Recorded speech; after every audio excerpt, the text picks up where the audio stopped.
Reflections and realizations, remaining grounded in the wake of blessings.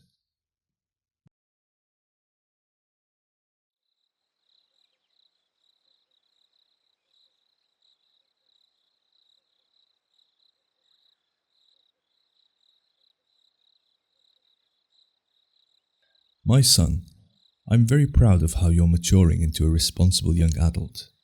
It is very likely that one day you will bear the responsibility of managing this kingdom, maintaining balance and order within it and defending it against attacks from the outside. However, there is one thing I must warn you about. Be very careful about taking the privileges Allah has given you for granted. Be very careful about these blessings becoming a part of how you identify yourself. The king warned his son. "What do you mean, father?" the prince inquired. It is very common for people to associate the blessings and advantages given to them with their personal identity. For example, someone with a lot of wealth may see their wealth as an inherent part of who they are as a person. Someone in a particular profession that gives them privilege and authority may believe that their profession is a fundamental aspect of their identity. This can apply to any blessing: health, beauty, knowledge. As a result, people can become arrogant and ungrateful. They eventually come to believe, in a delusional way, that the advantages they have are inseparable from their very being. We are all just normal human beings. We forget how much we struggled and prayed for the things that we are so proud to identify with today. How much we begged Allah for them. How much we stressed over the possibility of not achieving them. My son, someone had to work hard and struggle for you to be a prince at this present moment in time. The prince nodded his head in agreement. I guess I do associate being a prince with my identity. I do just take it for granted. I don't really express gratitude for the way in which this privilege makes my life easier. In my mind, it's a fundamental part of who I am. If we're not careful, that can happen, the king concurred. Amongst the first surahs in the Quran that most of us learned are Surah Al-Fil and Surah Quraysh. If we stop to reflect on the message of these two short surahs, we can see that they are not just a historical narrative about the tribe of Quraysh. The message within these two surahs grounds us and humbles us and is a reminder for all of us, the king explained. I know that the scholars have linked these two surahs to one another, with Surah Quraysh being seen as a continuation to Surah Al-Fil. I've never really spent time reflecting on them. I just took Surah Al-Fil to be a description of the famous event of the elephant, where Abraha sought to destroy the Kaaba, but Allah foiled his attempt. I saw Surah Quraysh as a command for the people of the tribe of Quraysh to worship Allah. The king continued, Well, when I reflect on Surah Al-Fil, I notice that the emphasis is on Allah being the one responsible for this big aspect of the history of Quraysh that they derive so much authority and reverence from. It's as if Allah is reminding them that it is He who is the one who saved their source of identity, the Kaaba, from destruction, not them, and that they shouldn't forget that. Their association with the Kaaba is not guaranteed, and it very nearly got taken away from them. And in Surah Quraysh, Allah is reminding them that this important event is what gives them their current fame, leadership and reverence that they have become accustomed to and take for granted. He is also reminding them of how this coveted position is what enables them to conduct their biannual trade journeys that they were famous for and which were a source of financial security and comfort for them. Allah then concludes by saying that as a result of this realization, they should submit to the one who is the master of the Kaaba that they associate their identity with and derive so much benefit from. Allah reminds them that it is He who has protected them from poverty and insecurity, not their source of identity and pride, which was very nearly destroyed. Yes, I see. It's almost as if Allah is telling them that their blessings, reputation, and sense of identity have nothing to do with who they inherently are. They should therefore know their place and act accordingly, submitting themselves to Allah. That concept, by extension, can apply to anyone who has a privilege that they associate with, whether it be the powerful kingdom they belong to, their rank, their mental or physical advantages. Nothing actually belongs to us, and anything we do have can at any point be taken away from us and given to someone else. Exactly, the king agreed.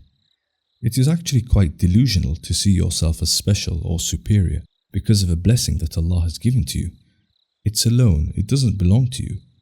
Yet the person acts as if they are totally in control of the blessing, as if they are the ones who are responsible for it and it can never be taken away from them. The arrogance that can come from this is quite dangerous, and one possible outcome of the punishment that can happen in this world before the punishment in the hereafter is the example in Surah Al-Kahf of the man who owned 2 gardens. He had a grandiose delusion that he was somehow superior because of the blessings Allah had given him, and he even thought that what he considered to be his special status would extend to the hereafter just because he was, well, special. He acted with arrogance towards others and didn't see the need to thank Allah for what He gave him, because he associated the blessings with his own alleged inherent superiority. Allah consequently destroyed his 2 gardens in this world as a punishment and immortalized his example in the Quran. Father, this topic reminds me of the Sahih Hadith found in the collections of Bukhari and Muslim, in which the Prophet Muhammad, peace be upon him, tells us of the wretched situations of 3 impoverished men shunned by their community: a leper, a bald man, and a blind man. Allah tested them by changing their fortunes, healing them of the ailments that were the cause of their community shunning them, and providing them with wealth. Allah then sent an angel to each of them, taking the form of someone in the same wretched situation that each man himself was in before Allah's blessings. The angel asked them for assistance. The man who was previously a leper and the one who was previously bald both refused to help. Upon being reminded by the angel that they themselves used to be in the same wretched situation in the past, the 2 men denied that, stating that they had always been of good fortune. Allah punished them by returning them to their original wretched state. So yes, they too associated their blessings with their sense of identity, and gave the angel a response indicated that the blessings they had were a fundamental inseparable part of who they are, which is obviously not true and a very delusional thing to believe. Exactly, very good point. Barakallahu feek, the king said, placing his hand on the prince's shoulder. I am now confident that you have internalized this message well. My son, this life is temporary. It is a test, and all the blessings given to us during our lives are part of that test. One day the test will come to an end, and we will be stripped of all the worldly advantages and privileges that were unknown to us.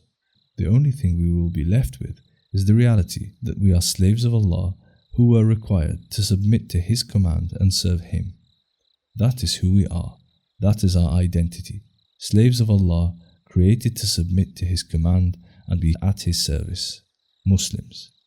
That ultimate reality is what we should realize from now, whilst we have the chance to do so. Well, thank you for bringing this point to my attention, Father. I'll certainly take extra care to be grounded and remember that any privileges I have been blessed with are a test from Allah and that they can be taken away from me at any moment. From now on, Surah Al-Fil and Surah Quraysh will have a much deeper meaning for me. They'll remind me to be humble and grateful. Insha'Allah, my son. May Allah guide us all and keep us steadfast upon His path. Barakallahu feek. Wa feeka barakallah.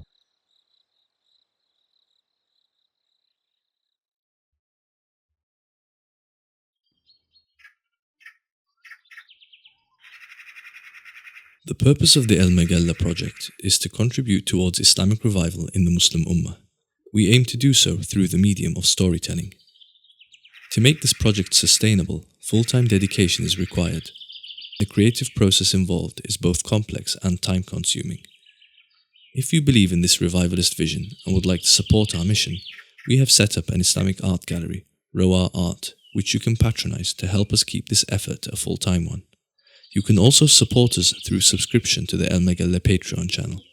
Further details can be found in the video and channel descriptions. Jazakumullahu khairah.